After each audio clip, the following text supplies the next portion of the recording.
Hello student, today we are going to start 12th class topic electrostatic. Before ongoing electrostatic, I would like to say origin of electrostatic. So basically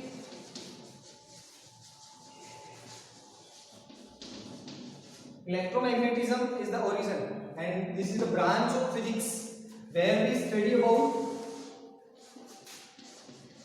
charge. And what is charge? The charge is like property of body. Charge is like a mass. जैसे कह सकते हैं कि मास एक body की property है, उसी तरीके से चार्ज किसकी प्रॉपर्टी है? बॉडी की प्रॉपर्टी। कहने का मतलब अगर बॉडी होगी तो ही चार्ज आएगा, ठीक है। कहने का मतलब ये चार्ज एसोसिएटेड है किसके साथ? मास के साथ। It means you can say charge is associated with mass, ठीक है। तो इस पे आने से पहले मैं आपको बताने जा रहा था कि electromagnetism is basically study of charge. अब ये चार्ज रेस्ट में है, मोशन में है, उसके हिसाब से भी इसकी ब्रांच बनाई गई, तो मैं उसके ऊपर भी आपको फोकस करना चाहूंगा। इलेक्ट्रोमैग्नेटिज्म को दो पार्ट्स में डिवाइड कर सकते हैं basically electrostatic where we study about charges at rest, ठीक है। and another is electrodynamics where we will study about charges in motion. Motion may be with various motion may be with constant speed and will be variable। मतलब कि आपकी velocity very करेगी तब क्या effect होगा charge का, और जब वेलोसिटी कांस्टेंट होगी तो क्या इफेक्ट होगा चार्ज का, ठीक है। तो ये अपन जो स्टडी करने जा रहे हैं वो है अपना इलेक्ट्रोस्टैटिक। बेसिकली पूरी की पूरी 12th क्लास की अपन अगर बात करें तो आप चैप्टर नंबर 1 से लेके चैप्टर नंबर 10 तक आप इलेक्ट्रोमैग्नेटिज्म की स्टडी करेंगे, ठीक है। इलेक्ट्रोमैग्नेटिज्म ये पूरी की पूरी ब्रांच, ठीक है। तो आप चैप्टर 1 से चैप्टर 10 तक आप देख सकते हैं, जैसे इलेक्ट्रोस्टैटिक 1, 2, फिर उसके बाद आप करंट इलेक्ट्रिसिटी पढ़ेंगे। करंट इलेक्ट्रिसिटी इलेक्ट्रोडायनेमिक्स के अंदर आएगी, जहां हम चार्ज को चलते हुए देखेंगे विद कांस्टेंट, ठीक है, कांस्टेंट स्पीड के साथ। यहीं पे मैं अपनी बात को थोड़ा सा रोकते हुए कहना चाहूंगा, जैसा आपने 11th में पढ़ा है, जैसा आपने 11th में इमेजिन किया है, चलते हुए पहिए को इमेजिन कर लिया, ठीक है, पुली ब्लॉक सिस्टम को विजुलाइज कर लिया, तो 11th और 12th की फिजिक्स में आप इतना ध्यान रखें, पूरी की पूरी 12th क्लास की फिजिक्स एक्सेप्ट ऑप्टिक्स के अलावा पूरी की पूरी फिजिक्स इमेजिनेशन पर बेस है। किस पे बेस है? इमेजिनेशन। यहां आपको कुछ भी विजुलाइज नहीं होगा, ठीक है। तो आपको सारा का सारा क्या करना पड़ेगा? इमेजिन करना पड़ेगा, ठीक है। तो अपन पढ़ने जा रहे थे किसको? चार्ज। यहाँ आपने चार्ज की दो ब्रांच इलेक्ट्रोमैग्नेटिज्म की दो ब्रांच देख ली है। First one is electrostatic, second one electrodynamics. यहाँ अपन चार्ज को रेस्ट में देखेंगे और इस रेस्ट की वजह से चार्ज की वजह से क्या जनरेट होगा? इलेक्ट्रिक फील्ड, ठीक है। जब चार्ज रेस्ट में है तो इलेक्ट्रिक फील्ड जनरेट करेगा। अब ये इलेक्ट्रिक फील्ड अलग अलग बॉडीज के हिसाब से अलग अलग वैल्यूज रखेगा, ठीक है। उसकी अपन पूरे चैप्टर में स्टडी करेंगे। यहां जब इलेक्ट्रोडायनेमिक्स की बात करते हैं वहां दो अलग अलग देख सकते हैं आप। जब वेलोसिटी कांस्टेंट होगी उस टाइम पे electric field plus magnetic field दोनों फील्ड होंगे, ठीक है। और जब आपकी वेलोसिटी वेरिएबल हो जाएगी, कहने का मतलब वेरिएबल होने का मतलब ही एक्सेलरेशन पार्टिकल में आ जाएगा, और पार्टिकल में जैसे एक्सेलरेशन आएगा तो इलेक्ट्रिक फील्ड और मैग्नेटिक फील्ड के साथ साथ उसमें क्या जनरेट हो जाएंगी? रेडिएशंस, जिन्हें अपन ईएम वेव्स के नाम से जानते हैं, और वो अपन स्टडी करेंगे अपने पूरे फिजिक्स के सिलेबस के लास्ट चैप्टर में। ठीक है, तो शुरू करते हैं अपन आज का टॉपिक इलेक्ट्रोस्टैटिक। ठीक है, ये मैंने आपको बता दिया किसके बारे में, फिजिक्स की ब्रांच इलेक्ट्रोमैग्नेटिज्म के बारे में। ठीक है, इलेक्ट्रोस्टैटिक के बारे में कर रहे थे हम, इलेक्ट्रोस्टैटिक। सो स्टार्ट करते हैं इलेक्ट्रोस्टैटिक। तो इलेक्ट्रोस्टैटिक के अंदर पहले से अपन बात कर चुके हैं, चार्ज इसमें क्या होगा, रेस्ट में होगा। ठीक है, चार्जेस एट रेस्ट। अब इसके रेस्ट में होने की वजह से कैसा फोर्स लगेगा, कैसे फील्ड जनरेट होंगे, सारे के सारे स्टेट किसमें करेंगे अपन, इलेक्ट्रोस्टैटिक के अंदर। ठीक है, इसको भी अपन ने दो पार्ट्स में तोड़ रखा है, इलेक्ट्रो 1 और इलेक्ट्रो 2। ठीक है, इलेक्ट्रो 1 के अंदर अपन electric field plus Gauss law, electro 2 के अंदर अपन पोटेंशियल प्लस कैपेसिटर, ये चीजें स्टडी करेंगे। फिर आगे जाके अपन करंट, इलेक्ट्रिसिटी। ठीक है, मुद्दे पे आते हैं। मुद्दा अपना चार्ज का है, जिसको अपन पढ़ने जा रहे हैं उसके बारे में अच्छे से समझ लेते हैं। किसको पढ़ने जा रहे हैं, चार्ज को। उसके रेस्ट की बात भी करेंगे और मोशन की बात भी करेंगे। ठीक है, तो पहले उसकी खुद की प्रॉपर्टीज को स्टडी कर लेते हैं। ठीक है,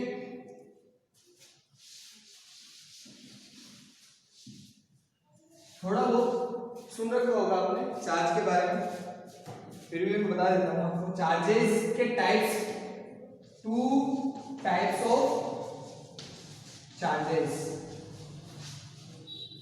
ठीक है, ये कोई स्टैंडर्ड नहीं है, इनको साइंटिस्टों ने जो दिया था वो इसी को आज अपन स्टडी कर रहे हैं। इसके पीछे कोई लॉजिक नहीं है, क्यों दिया गया था, कैसे दिया गया था, जो दिया गया था वो अपन स्टडी कर रहे हैं। ठीक है, तो यहाँ पर 2 टाइप के चार्जेस माने जाते हैं। First one is positive, second one is negative. ठीक है, मैं जब भी चार्ज की बात कर रहा हूं तो ध्यान में आपके रहे कि चार्ज किसके साथ एसोसिएटेड है, मास के साथ। और मास किसका होगा, बॉडी का। तो जब भी मैं चार्ज बोल रहा हूं तो आपको समझ लेना चाहिए कि पार्टिकल या किसी ऑब्जेक्ट की बात हो रही है। ठीक है, तो पॉजिटिव चार्ज की बात करते हैं। ठीक है, पॉजिटिव चार्ज कब आएगा बॉडी पे। ठीक है, तो इन दोनों पे जाने से पहले मैं आपको एक बात बता देता हूं, एटम की स्ट्रक्चर पे चलते हैं अपन।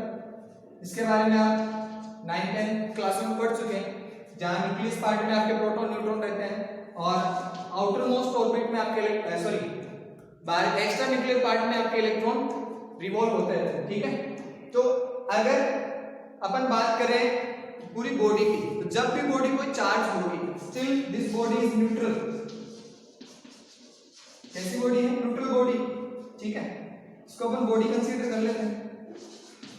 पूरी की पूरी बॉडी है जो कैसी है, न्यूट्रल है। इसमें बहुत सारे एटम्स हैं, एटम्स के अंदर आपको पता है इलेक्ट्रॉन्स होंगे।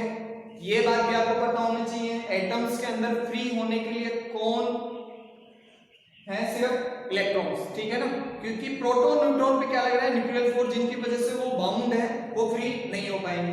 अगर इलेक्ट्रॉन्स को एनर्जी मिलती है तो वो बाहर आ सकते हैं। ठीक है, और वो भी कहां से बाहर आ सकते हैं, अगर आउटर मोस्ट सेल में अगर इलेक्ट्रॉन फ्री है मूव होने के लिए तो। ठीक है, तो अपन बात करेंगे किसकी, पॉजिटिव और नेगेटिव चार्ज के बारे में। तो ये अपन एक न्यूट्रल बॉडी। ठीक है, अब इसमें इलेक्ट्रॉन निकल पाएगा।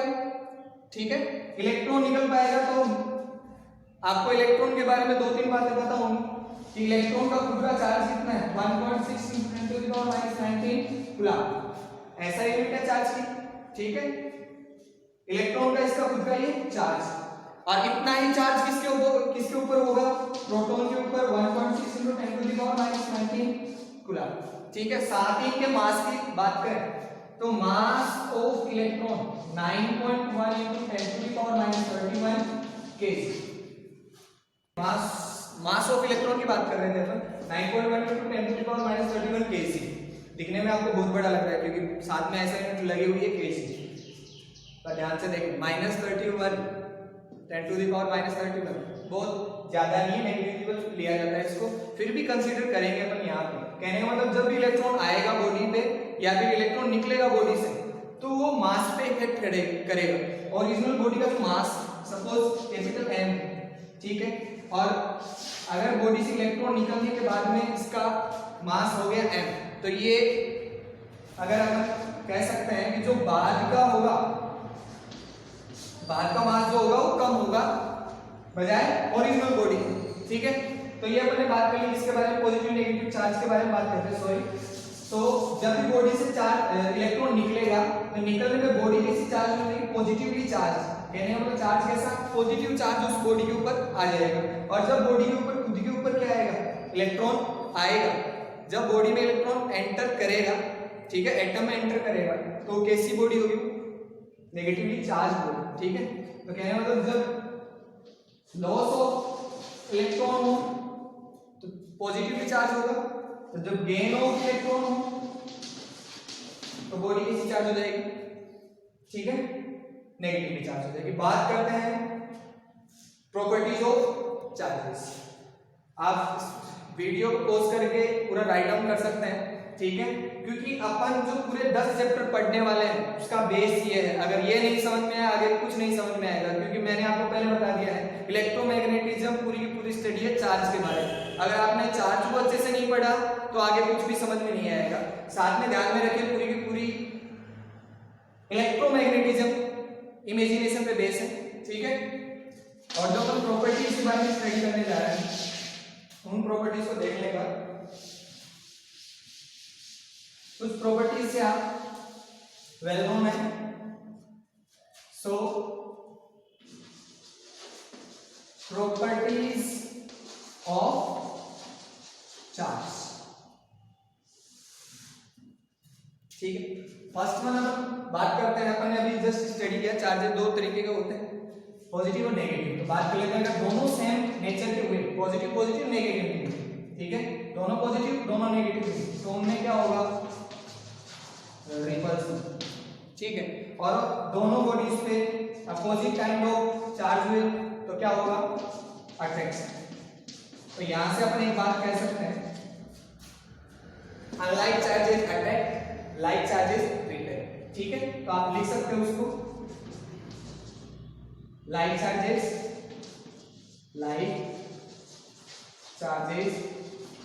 रिपेल एंड अनलाइक चार्जेस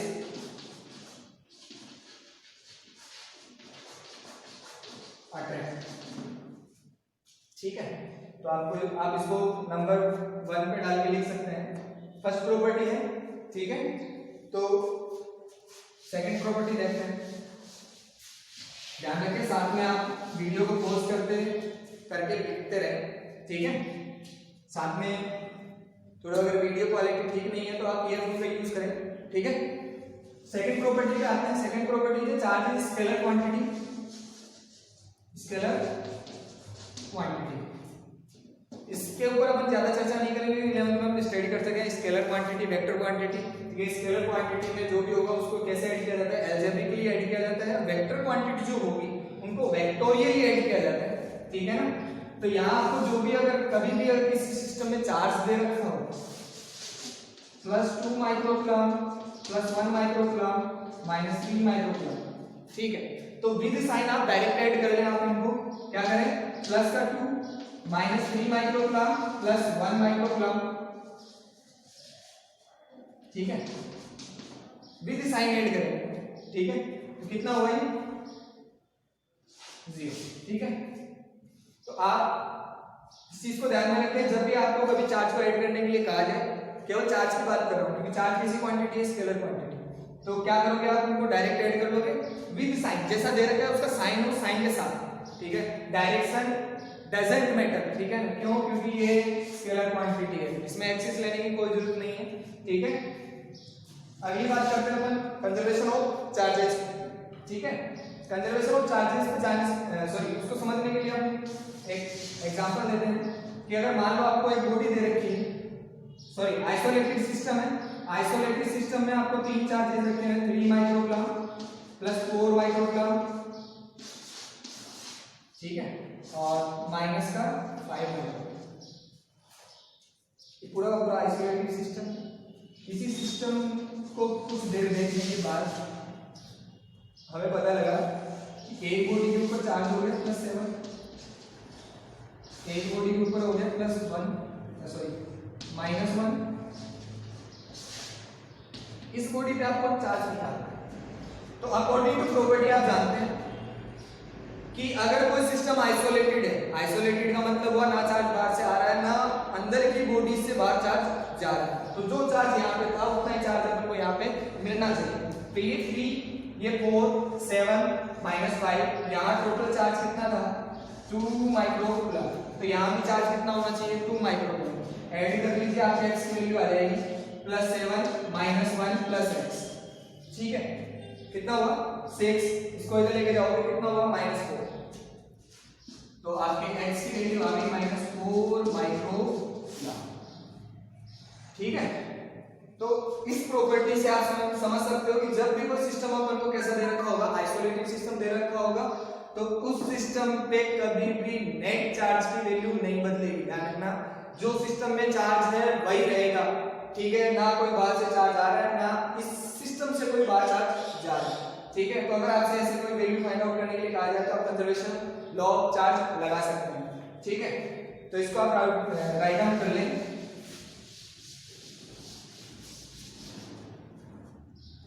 कि 4 है isolated system total charge is always conserve, ठीक है। या फिर आप इसको ऐसे बोल सकते हैं कि for N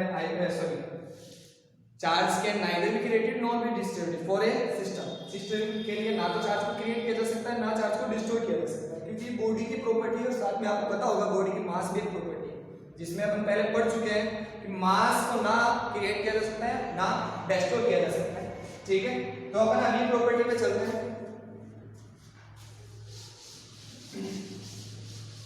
property known as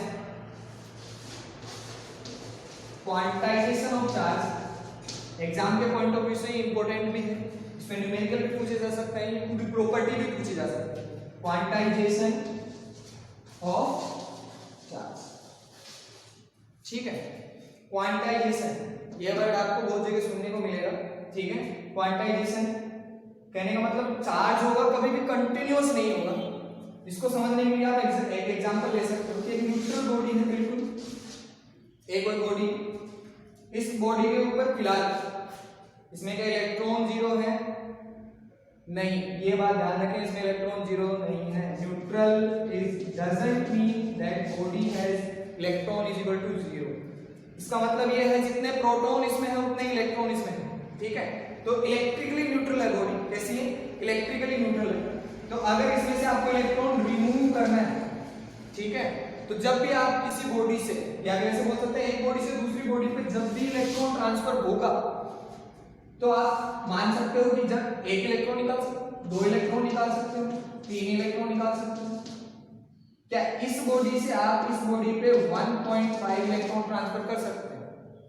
नहीं, क्योंकि हम ही जानते हैं अच्छे से एटम के बारे में स्टडी की कि सबसे छोटी यूनिट कौन सी है इलेक्ट्रॉन। अब इलेक्ट्रॉन से छोटा कुछ है नहीं, इलेक्ट्रॉन को तोड़ के थोड़ी भेज दोगे उधर, ठीक है। तो सबसे छोटी यूनिट है इलेक्ट्रॉन, तो इसी के मल्टीपल में आपको भेजना पड़ेगा, ठीक है। और इसका मल्टीपल कैसा होगा हमेशा इंटीजर की फॉर्म में। नोटिस कर पा रहे हो आप 1 इलेक्ट्रॉन 2 इलेक्ट्रॉन 3 इलेक्ट्रॉन, तो इसी को आप क्लब अप करके लिख सकते हो कि जो टोटल चार्ज जो ट्रांसफर होने वाला होगा वो हमेशा किसकी फॉर्म में होगा, integral multiple of 1 quantum charge. इसके बारे में पूछा जाता है कभी-कभी 1 क्वांटम चार्ज क्या होता है। 1 quantum charge is the value of charge on electron. Electron पे जितना चार्ज है उसी को आप क्या बोलते हो 1 क्वांटम चार्ज, ठीक है। तो ये आपका मैथमेटिकल फॉर्म है।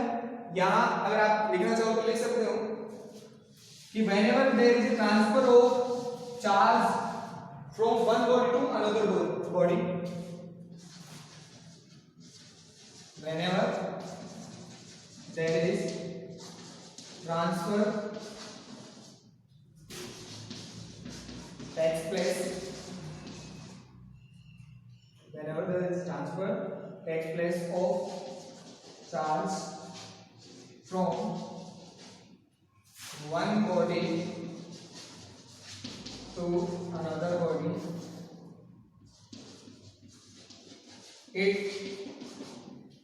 always be the integral multiple, ठीक है, ऐसा integral multiple of one quantum charge, one quantum charge, ठीक है।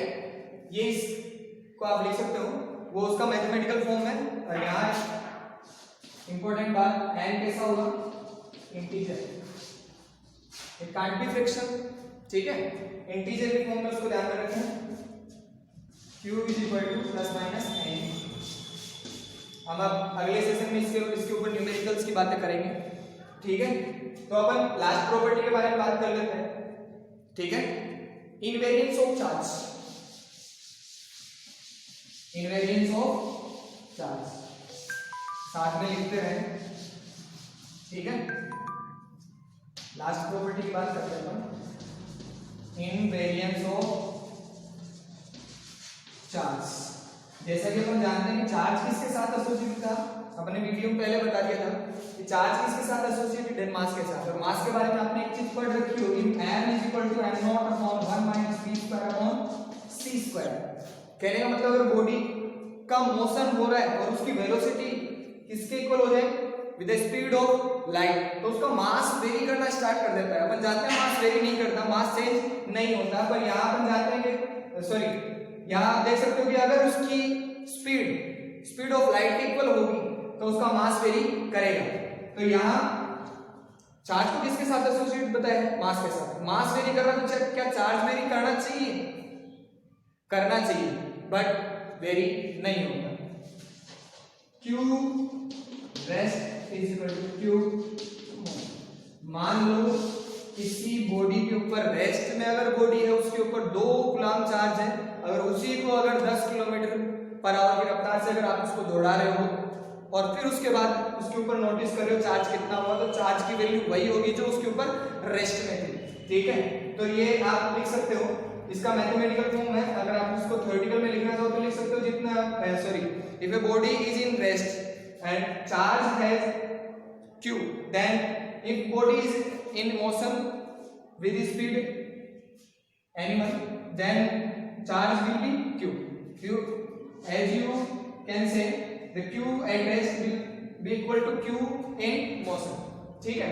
तो ये अपन ने बातें कर ली किसके बारे में, प्रॉपर्टीज ऑफ चार्ज के बारे में। मैं आपको बता दूं, हमारे साथ जुड़े रहिए। अपन इस साल 12th के सेशन के साथ साथ फाउंडेशन क्लासेस स्टार्ट करने जा रहे हैं, ठीक है। तो जुड़े रहिए, अगले सेशन में आपके लिए लेके आ रहा हूँ जेईई मेन की क्लासें, ठीक है। जेईई मेन की क्लास में अपन इन्हीं के साथ थ्योरेटिकल सेक्शन यहाँ चलता रहेगा, न्यूमेरिकल सेशन अपन अलग से रखेंगे, ठीक है। Thank you, bye.